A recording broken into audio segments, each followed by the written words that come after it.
How we doing, guys? Welcome to the match preview. Luton against Arsenal. This is going to be a game which should be so one-sided. And yeah, here's what I've got to say. So as you know, tomorrow we take on Luton Town at Kenilworth Road. And the first thing I've got to say, coming into this fixture is, as easy as this looks, we cannot lose. Now, I know there may be a bunch of people that will sit there and say, oh, it's only Luton, it's only this, that, the other. I don't think this will be as high a scoring game than the Sheffield United one. I think it will be, I wouldn't say a low scoring, I'd say Arsenal will win by 2-0 in this game. Because looking at Luton's home form, they've actually got a better home record over the last 5 games, I think, over the last 5 to 6 games than Everton and Crystal Palace. And then after that, then it's Luton. So if you're just coming up from the Championship, never been in the Prem before, and having a better home record than Everton and Palace, 2 teams that have been in the Prem a lot longer than 10 years now, that is a good achievement. But then you're playing Arsenal, a team who is top of the table, wants to win the title, the Premier League title, as you know. And so that's why this one's gonna be a very interesting game. Now with the team selection, I would maybe rest a couple players, and I would kind of make a couple changes in the team, so I know what to make of the team. I already know what team I'm going with. But yeah, our opponents, Luton, they have just come back. They actually got a good draw. I think it was the last time they were at home. A 1-1 draw against Liverpool. Wow. Again, Liverpool, title contenders. They're ones to watch. I'll be real, I said this to some guy at school today, and I'm going to say it again now. I'm more frightened of Liverpool than I am of Man City. Now, I know that's a very bold statement to make, but I think Man City will fall apart very soon. Once they get this financial fair play stuff sorted, and they get fined for it, and they lose all their players, they'll start to fall apart. And then the Premier League will mostly be based on Arsenal and Liverpool. Mostly Arsenal though, innit? Because we're Arsenal through and through. We're singing the North Band, and then the clock and turn. But yeah, opponents Luton, they just came back from a 3-1 defeat at the G-Tech Community Stadium against Brentford.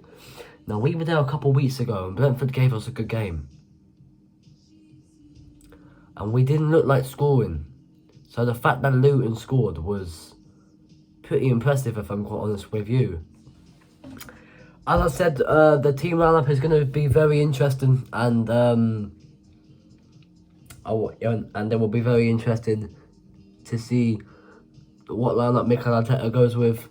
If it's a strong one, if it's a weak one, or just if it's a bit of a 50-50 one. So yeah, listen, without any further ado, let's get straight in to the predicted 11. In goal, David Raya. I think it's an obvious choice now. He's Mikel Arteta's #1 keeper. Yeah, listen, he's Arteta's #1 keeper, and it is as simple as that. Into the defence, first of all, a left back. I'm going to go with Jakub Kiwior. I want to see him starting this game. I think this is a perfect opportunity to get him a game. Brings Zinchenko out the side. I thought he looked a bit shaky against Wolves. I know he got the assist for the Odegaard goal, but apart from that, his overall performance was a bit shaky. Kiwior came on and kind of looked good. I'll be real. He impressed in about 20-30 minutes, so I'd give Kiwior a start in this game. I would honestly start Jakub Kivior. Into the centre back. First of all, Gabriel, no question about it. Not really spoken about much as much as William Saliba, but I do think Gabriel, he has that quality in him where he knows what to do, and he's just always there to save the day, innit? Alongside him, William Saliba, again, no questions about that whatsoever. I have no doubts about putting Saliba in there. I have no questions about it. He just goes in there, innit? He just belongs there. And right back, Ben White, I bring him back for this. Come on against Wolves in the second half and looked alright. I mean, from what I'd actually seen of him, he looked to have been trampled on by Huang Hee-chan. I hope that's not serious or anything. Tomiyasu's isn't serious. Tomiyasu's injury is minor, apparently. That's what Arteta said. So Tomiyasu should be featuring in the game tomorrow. But I'd start Ben White and Kivior as the fullbacks. Getting into the midfield. First of all, the Declan Rice again, as usual. Absolute Rolls Royce of a midfielder. Our best midfielder this season, arguably right now the best midfielder in the Premier League. Right now, in terms of on form, arguably the best midfielder in the Premier League right now, Declan Rice. I'm gonna go with Odegaard in the number 8 in the number 8 role. And I've Rice down a bit deeper in the number 6. Odegaard for me will go in the number 8 role, but in the number 10 role, I will go with Jorginho. Switch them around, so I have Jorginho in the number 8 and Odegaard in the number 10. So yeah, but yeah, I'd go with Jorginho. Hasn't started in a couple games. He's been coming on very late as of recently. I would give Jorginho a well-deserved start in this game.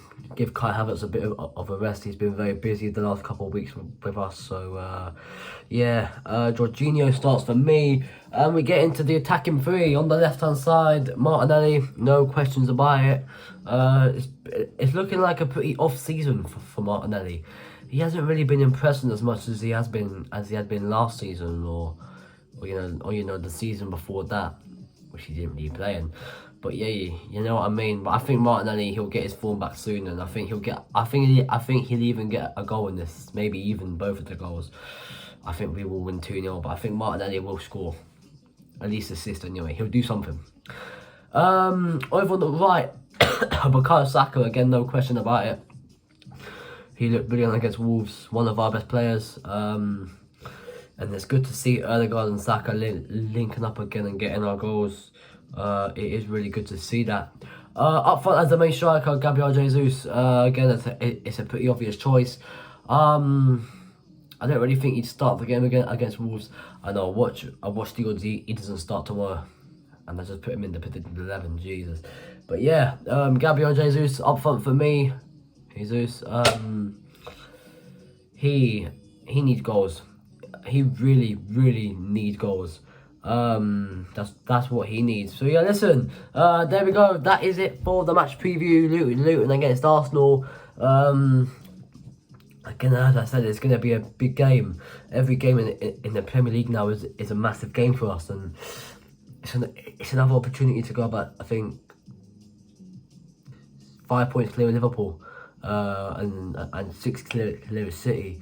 Liverpool have to play Sheffield United away, and City have to play Villa away. Now, Man City, they have Rodri and Grealish suspended, because in the game yesterday, they got yellow cards, and that's their fifth this season. So they'll be suspended for that Aston Villa game. And guess who Aston Villa got on Saturday? They were home to Arsenal. Whoopity-doo! I can't wait for that one. Jesus Christ. Going to Villa Park, yeah, has got to go down as one of our most difficult fixtures so far this season. If I had to pick one fixture that is probably more difficult than that, it's probably Anfield. We have to go there, I think, is it on Christmas Eve we have to go there, or the day before Christmas Eve? I don't know when it is. But yeah. yeah, so there we go. As I said, that is it for the match preview. Let me know what you think down below in the comments. If you agree or disagree with the 11. If you're new around here, hit the like button. Share the video with a friend, family member, whatever you want. Get them to subscribe. Hit the like button if you haven't already. And yeah, with that said, I'll see you lot soon. I'm out of here.